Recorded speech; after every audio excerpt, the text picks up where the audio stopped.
Glória a Deus. Eu quero, nesta oportunidade, cumprimentar a todos com a santa e gloriosa paz do nosso Senhor e Salvador Jesus Cristo. Quero dizer que estou muito feliz por ter sido convidado, escolhido pelo nosso irmão Fábio para ser o responsável pelo alimento desta noite.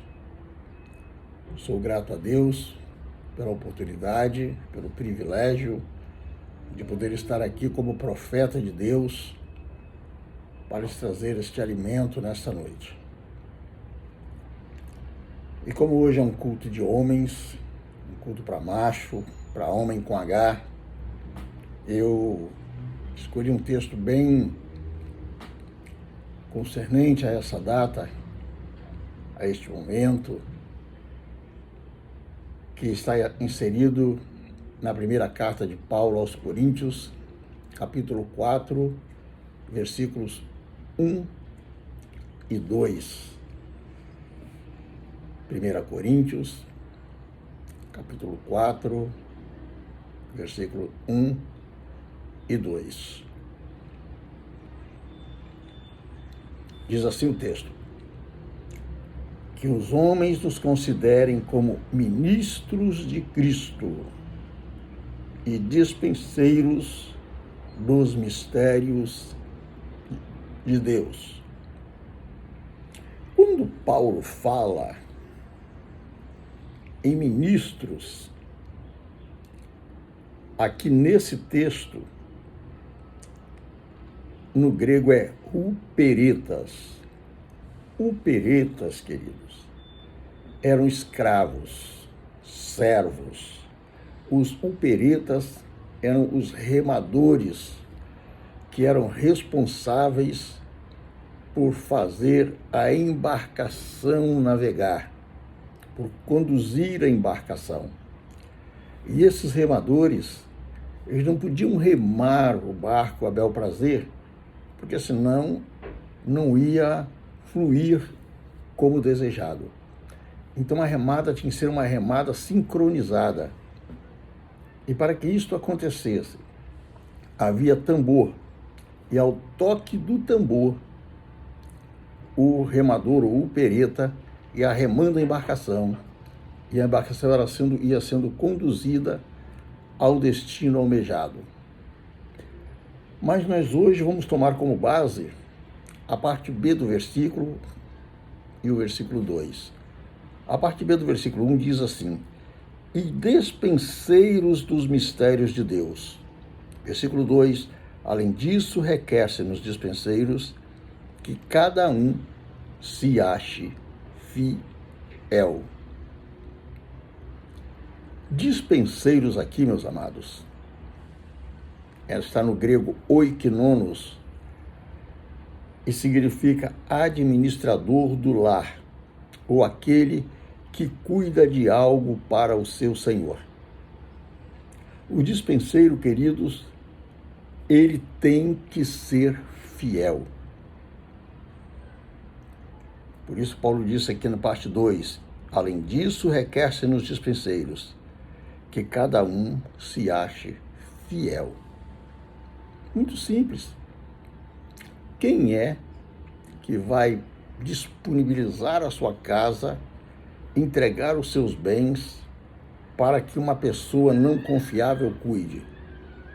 Quem é que vai deixar que um camarada que não seja de confiança seja o provedor da sua casa, seja aquele que administra seus bens?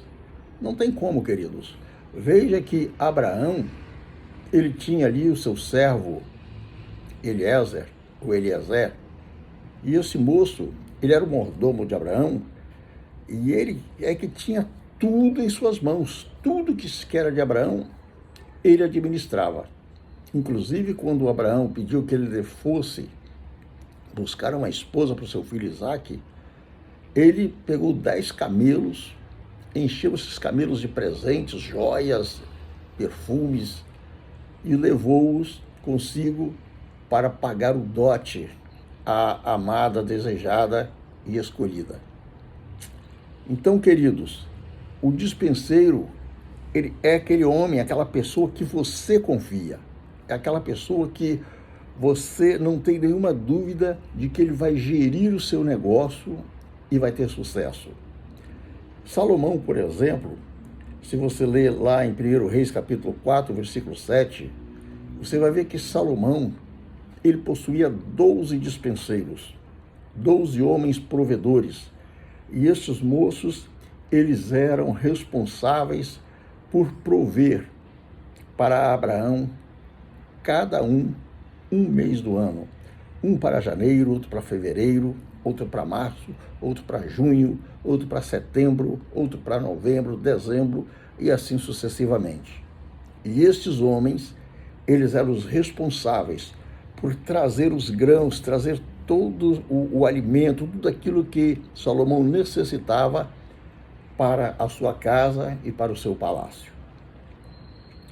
O apóstolo Paulo, ele falando a Timóteo lá na sua segunda carta a Timóteo, capítulo 1, versículo 14, Paulo fala um negócio interessante para Timóteo. Paulo diz assim: guarda o bom depósito mediante o Espírito Santo que habita em nós. Guarda o bom depósito. Que bom depósito Paulo está dizendo? Paulo está falando com Timóteo sobre guardar grãos, sobre guardar trigo, milho, soja, azeitona? Não. Nesse texto, Paulo está se referindo a guardar o depósito espiritual, a ser um camarada que domine as escrituras sagradas, a ser um homem que tem o seu depósito, o seu celeiro abundantemente cheio, mediante o Espírito Santo que habita em nós. O crente ou o obreiro que não tenha o seu celeiro cheio, que não tem o seu depósito cheio, ele é um obreiro que está fadado ao fracasso. Certa vez, Jesus disse aos seus discípulos, Mateus 14, versículo 16, parte B, dai-lhe vós de comer. Essa palavra, queridos, ela é para nós hoje. É para você, pastor, evangelista, presbítero, diácono, para você, irmão, que se encontra aí assentado, que pensa que não tem nenhum chamado, mas você tem, todos nós temos. Você precisa ter o seu celeiro cheio. Você precisa estar apto a alimentar, a dar de comer. Nós temos encontrado por aí uma gama de obreiros, de homens que sobem no altar e não tem absolutamente nada de nutriente para oferecer para o rebanho. Tem oferecido uma comida enlatada, tem oferecido uma comida deteriorada, feno podre, comida sem nenhum tipo de vitamina, sem nenhum tipo de nutriente, que vem causar náusea, que vem causar intoxicação espiritual para o rebanho. Mas Jesus ordenou, dai-lhes de comer. O dispenseiro fiel, queridos, ele é responsável por alimentar os demais servos do Senhor. Ou seja, ele é responsável por alimentar os conservos. Conservos são servos dos servos. Tipo, um exemplo bem para entendermos aqui, pastor Domingos, ele é o servo do Deus Altíssimo. E o rebanho são conservos do pastor Domingos. Ele é responsável pela alimentação do rebanho. E se ele não estiver preparado, se ele não estiver com seu celeiro cheio, se ele não estiver com abundância de alimento em sua despensa, ele vai matar o rebanho raquítico, vai deixar o rebanho faminto, e o rebanho pode até se dispersar para procurar alimento em outros pastos.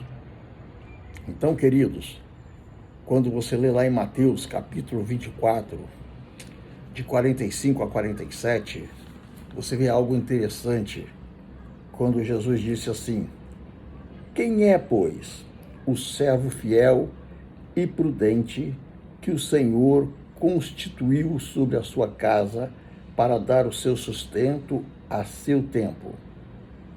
Quem? E aí ele continua: bem-aventurado é aquele servo que, quando o seu senhor vier, o achar servindo assim. Em verdade eu vos digo que o porá sobre todos os seus bens. Glória a Jesus. Então, amados, o servo fiel é aquele que o seu senhor encarrega de gerir os outros servos da casa e alimentá-los. O dispenseiro fiel é você, pastor, evangelista, diáconos, irmãos, todos os chamados para esta grande obra. Talvez você possa dizer assim: mas irmão, eu não tenho nenhuma chamada, eu fui chamado para ser membro do banco. Querido, membro de banco é prego, membro de banco é ripa, é tábua. Você não é membro de banco, querido, você é membro da casa do Senhor. Você faz parte da igreja de Cristo.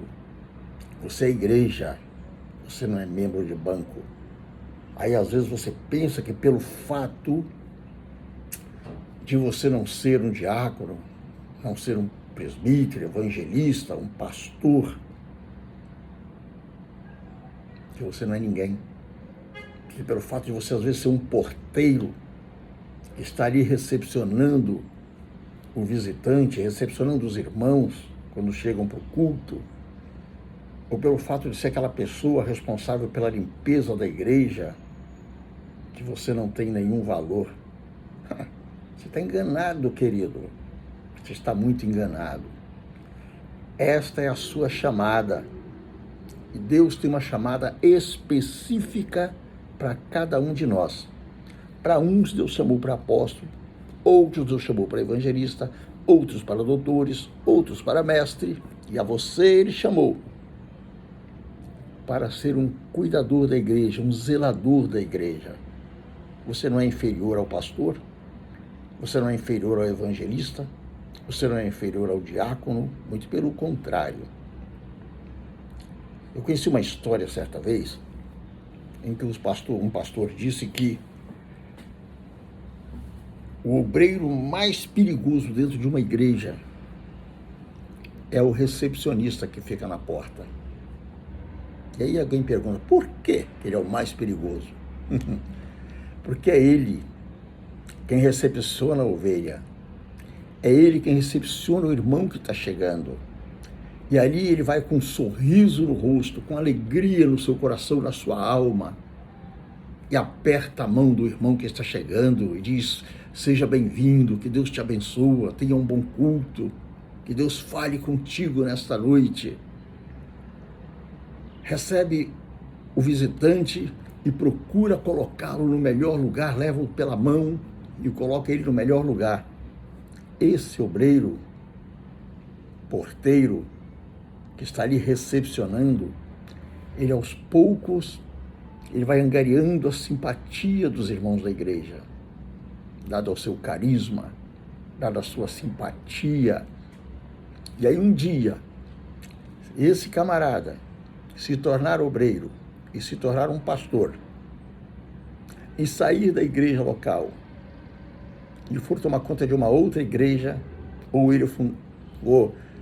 e for colocado em outra igreja, a probabilidade dele tirar pelo menos 20% dos membros dessa igreja é enorme. Porque é um cara carismático, é um camarada que angariou a confiança, a simpatia dos irmãos. Então, querido, todos nós somos importantes para Deus. Deus não tem preferidinho. Deus não prefere um ao outro. Não. Somos todos iguais.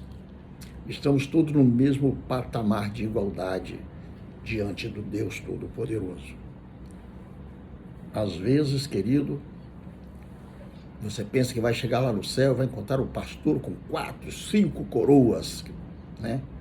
Existem vários tipos de coroa que serão entregues lá no céu. Mas talvez ele não vai receber nenhuma. Talvez ele vai ser salvo somente com a roupa do corpo.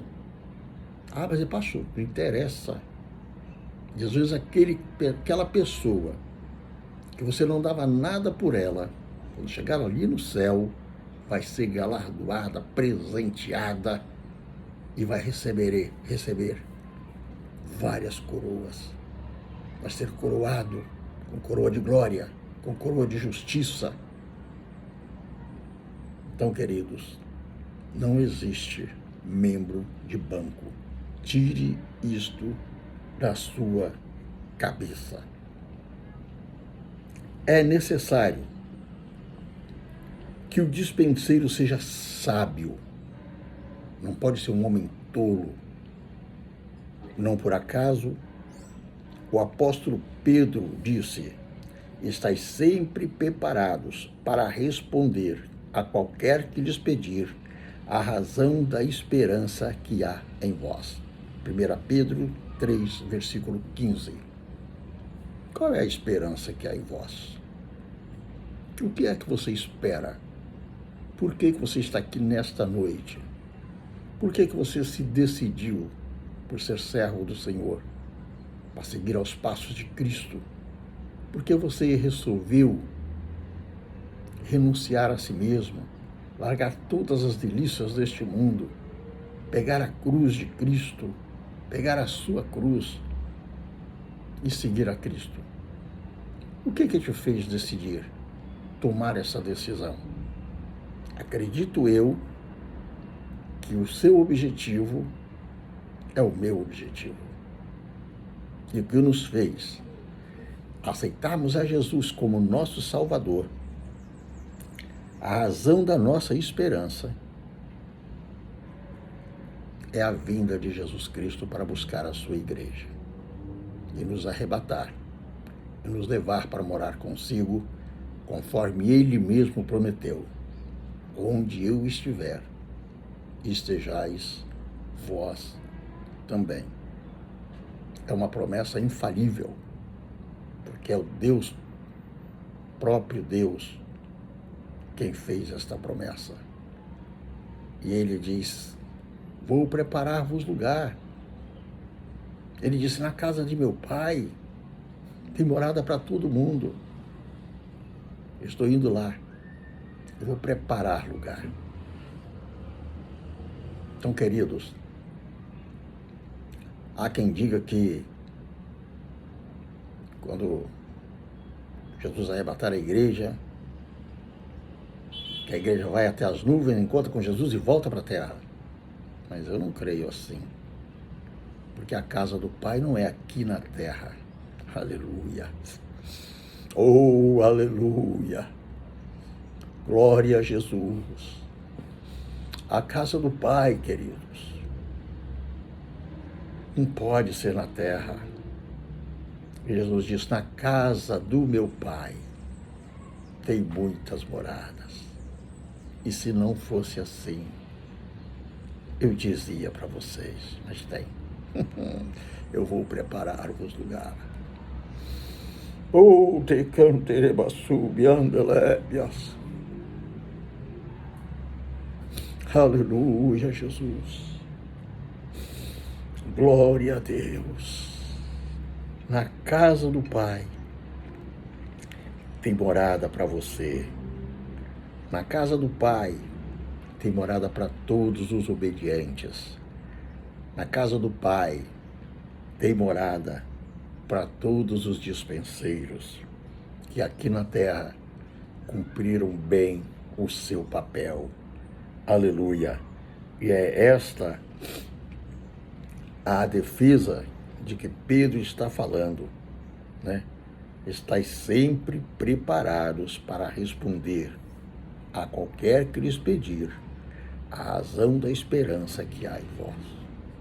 1 Pedro, capítulo 3, versículo 15. Se alguém te perguntar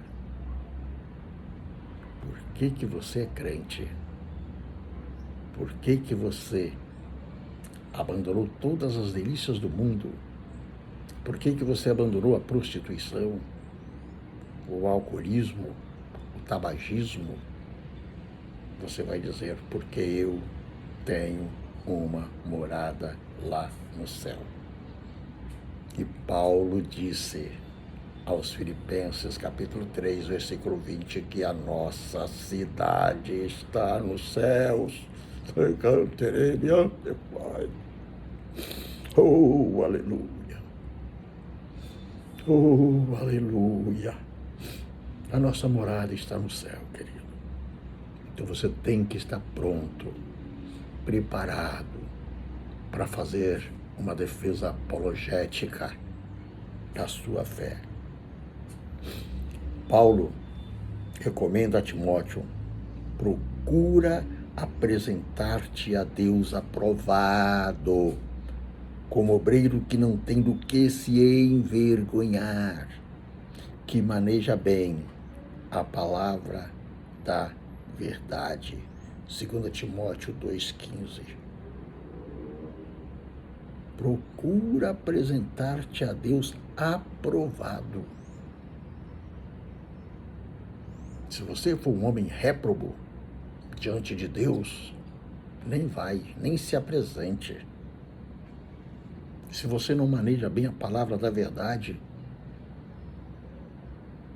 é tempo a partir de agora, a partir de hoje, a partir desta mensagem, desta profecia que eu estou te passando neste momento, procure examinar a palavra, ler a palavra, procure-se estar impregnado da palavra, estar cheio da palavra. Encha o teu celeiro, meu amado. Encha o teu manancial. Você precisa dar de comer e dar de beber ao faminto e ao sedento. Louvado seja o nome do Senhor Jesus Cristo. Lá no livro de Provérbios, capítulo 24, dos versículos 3 e 4, Salomão disse o seguinte: com a sabedoria edifica-se a casa, e com a inteligência ela se firma.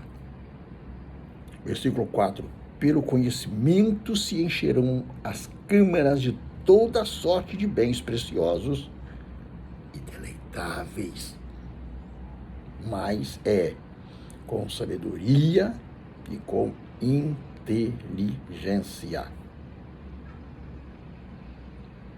Daí você pode dizer, mas sabedoria, como é que eu vou fazer para ter sabedoria?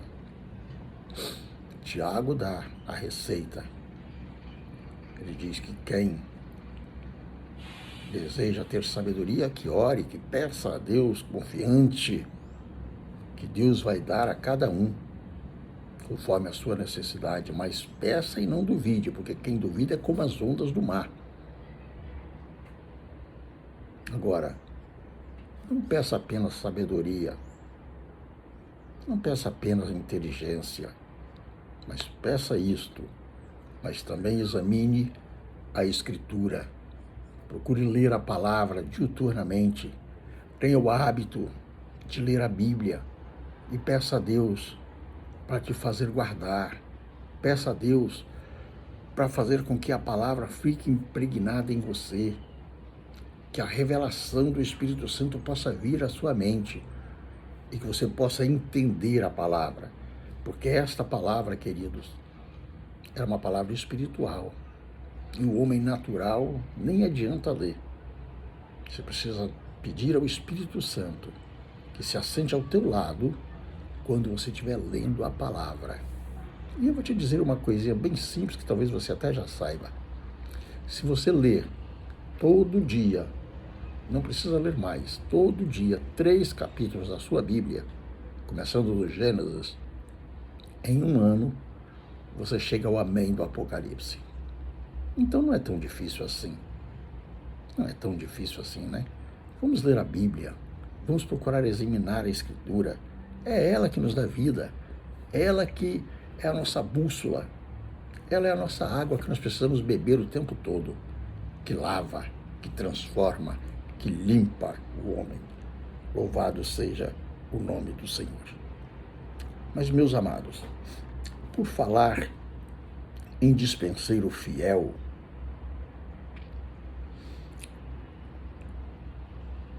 eu quero te dizer que o dispenseiro, ele é forjado na escola de Jeová. Deus é que forma um dispenseiro.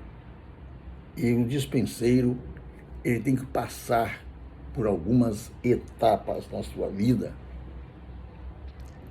E nós temos isso como um exemplo bíblico na pessoa de José. José, todo mundo conhece a história de José. Era o filho amado de Jacó, o penúltimo filho, aquele que Jacó tratava como um beberozinho. E esse menino, esse jovem, ele era tão amado por seu pai que acabou fazendo com que seus irmãos mais velhos viessem a se invejar dele. E para piorar a situação, José teve 2 sonhos. O primeiro sonho, José sonhou que eles estavam atando feixes e o seu feixe se levantou e os 11 feixes dos seus irmãos também se ergueu e se inclinavam ao feixe de José. E quando José contou esse sonho, foi um burburinho total. Os irmãos iraram-se ainda mais. E aí, para piorar ainda a situação, Deus dá a José outra revelação, outro sonho. E neste segundo sonho, agora José sonha que a lua, o sol e as estrelas se inclinavam diante dele. E agora então seus irmãos propuseram em seus corações que deveriam matar José, que deveriam eliminar o irmão mais novo, para que não se cumprisse aquela revelação que ele havia tido.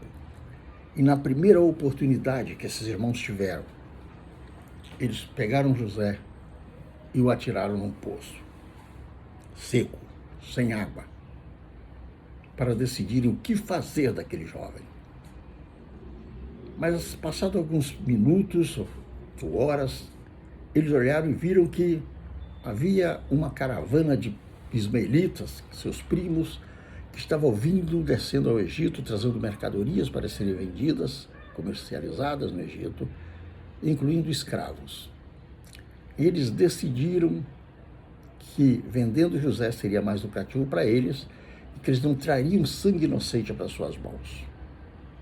Venderam José, os ismaelitas desceram com José e lá no Egito venderam a Potifar.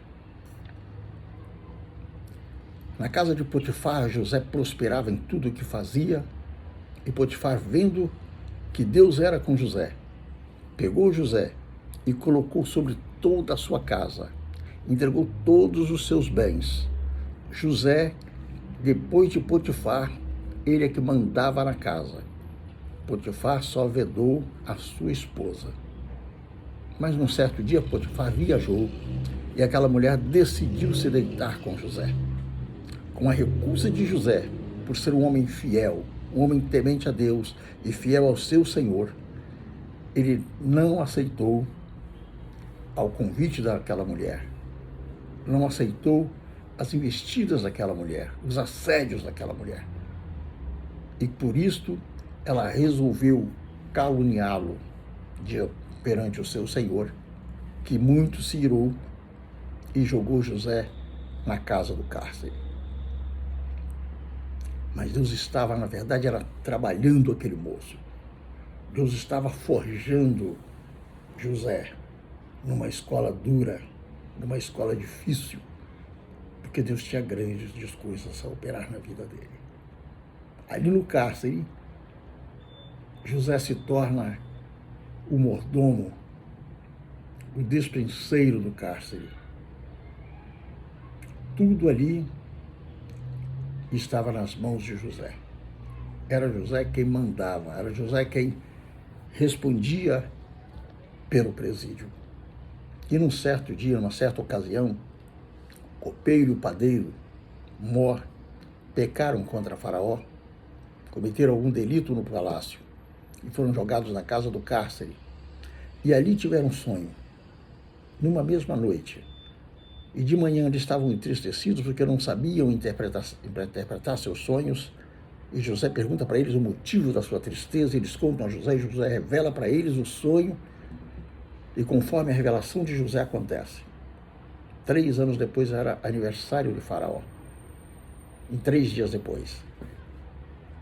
E José disse para eles, em 3 dias, Faraó levantará a cabeça do copeiro Mor e o restituirá ao palácio, e ele espremerá a uva no copo de Faraó, como fazia antigamente.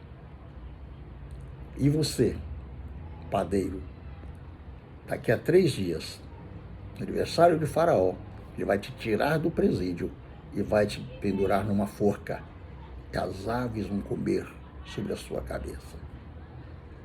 E conforme a interpretação daquele moço, aconteceu. E o copeiro se esqueceu de José, talvez por provisão divina, creio eu. Mas 2 anos depois, Faraó tem um sonho. E neste sonho, Faraó vê que no carriçal do Nilo subiam vacas gordas, bonitas, e atrás dessas vacas, logo após elas, subiam vacas magras, feias, que nunca foram vistas tal qual aquelas. E estas vacas feias e mirradas comiam as gordas. Depois Faraó teve um outro sonho que de uma mesma haste de milho nascia 2 espigas. Uma cheia, graúda, mas logo após ela crescia uma outra espiga mirrada, queimada, crestada pelo vento oriental. E essas espigas feias comiam as gordas e permaneciam feias. Faraó ficou preocupado com aquela situação, conta o sonho e ninguém resolve. O copeiro se lembra de José, fala para Faraó o que aconteceu. Faraó manda chamar José, e agora José começa a virar o seu cativeiro. Aleluia. José agora vai se barbear, tomar banho, colocar roupas limpas, e vai até o palácio, sobe até o trono de Faraó. E ali agora Faraó conta para ele o sonho. E ele revela o sonho para Faraó. E foi um pouco até atrevido, eu vejo ali um pouco de atrevimento de José, porque Faraó pediu para interpretar o sonho, não pediu nenhum conselho, mas ele aproveita o sonho e dá um conselho a Faraó, para Faraó pegar homens sábios, homens capazes, e colocá-los sobre todo o Egito, sobre todos os bens, para que venha juntar grãos, a 5ª parte em celeiro, porque durante 7 anos havia grande fartura, mas depois daqueles 7 anos havia uma fome tal qual nunca fora vista antes. E Faraó decide colocar José como esse dispenseiro. Glória a Deus. E agora José é vestido de roupas de linho fino, é colocado em José o anel de Faraó, um colar de ouro. José é colocado no 2º carro de Faraó. E Faraó diz para José, no Egito, somente eu sou maior que você. Aleluia. Todo mundo teria que obedecer a José, todo mundo teria que inclinar-se a José. E Faraó muda o nome de José para Zafanate Paneia e entrega para José Zafenate, filha de um dos sacerdotes de Faraó. E agora José passa da masmorra de escravo a senhor de todo o Egito.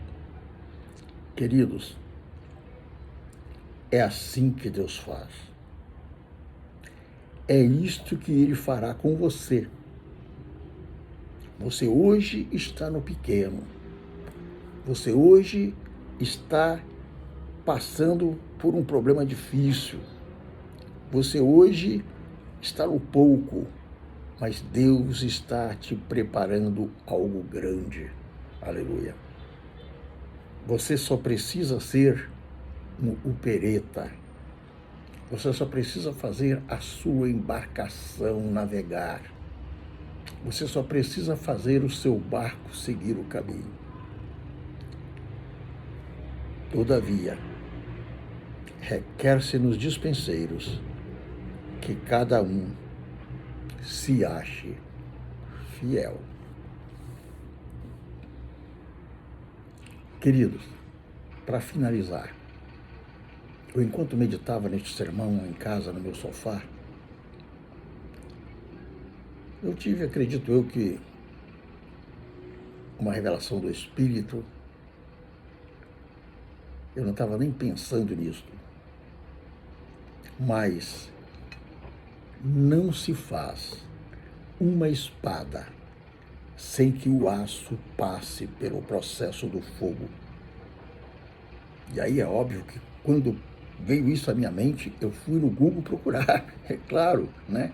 Qual é a temperatura ideal para esse aço se transformar numa espada? E aí eu encontrei que o aço, ele tem que estar num fogo com temperatura acima dos 700 graus. Depois, esse aço fica encandecido e é levado para uma prensa e ele é martelado para tomar forma. Depois ele é mergulhado na água para pegar o tempero certo. E esse processo vai se repetindo: fogo, martelo, água, fogo, martelo, água, fogo, martelo, água. Oh, aleluia! Até ser formada uma lâmina. Depois que é formada a lâmina, essa espada é levada a um esmeril e ela é preparada, a espada ninja, né? A espada bonita, ela é preparada e agora ela é levada para ser afiada. Quem já morou na roça aí sabe como é que se afia uma ferramenta. Um machado, uma enxada, um serrote, um traçador. Tem gente que não sabe nem o que é traçador aí, né? Mas existe aquela lima chata, grossa, existe uma lima mais fina, e existe aquela lima para serrote, que é uma lima com 3 quinas. Existe a pedra de amolar, né, que você usa para amolar uma faca. Enfim, mas tem que passar por esse processo. E muitas vezes esse processo é dolorido quando nós estamos passando por esse processo da lima nas mãos de Deus.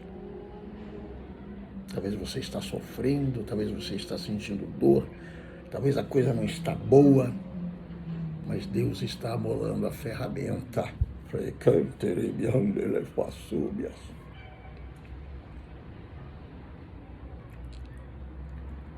Deus está amolando a ferramenta, querido.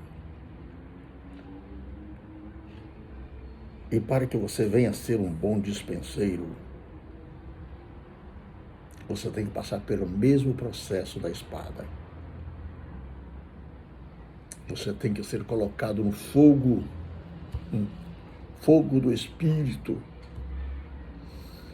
Você tem que se encher do Espírito Santo de Deus. Você tem que ser mergulhado na água da palavra. E muitas vezes, querido, você recebe tanta pancada. São pessoas te caluniando, são pessoas murmurando das suas atitudes, murmurando do seu procedimento como obreiro, como pastor, te criticando nem sem até saber da vida que você leva, da quão pesada é a cruz que você carrega. Mas seja forte, seja resiliente como aço. Aleluia, porque Deus requer nos dispenseiros que cada um se ache fiel. E você está achando que para ser um bom dispenseiro, para ser um bom pastor, é coisa fácil? Que Deus te abençoe, em nome de Jesus. Amém. Querido Deus, eu te agradeço por esta palavra, Senhor. Eu te agradeço pelo teu Santo Espírito. Eu te agradeço por falar comigo, meu Deus. Eu te agradeço, Senhor, meu Deus, por todas as coisas que tu tens feito na minha vida, Pai. Em nome de Jesus. Amém, Senhor.